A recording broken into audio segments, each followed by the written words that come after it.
बोली बंद होई बोलिए चिरही केहू अचके केवरिया के खोली बंद होई बोलिए चिरही बड़ा बोललू रे बुक बोली बंद होई बोलिए चिरही।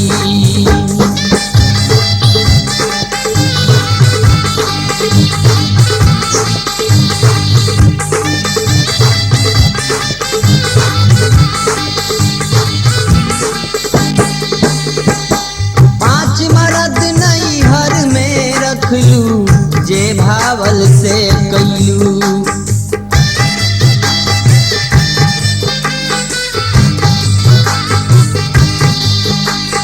दस भतार ससुरे आवासी के पतिव्रता बन गईलू।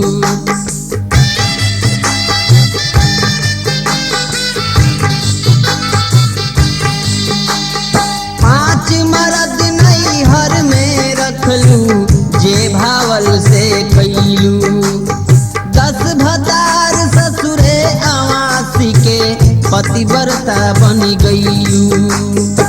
पन रह के संग मौज उड़ा के पन रह के संग मौज उड़ा के माथे लगवलू न रोली बंद होई बोलिए चिरई केहू अचके केवड़िया के खोली बंद होई बोलिए चिरई बड़ा बोललू रे बुक बोली बंद होई बोलिए चिरई।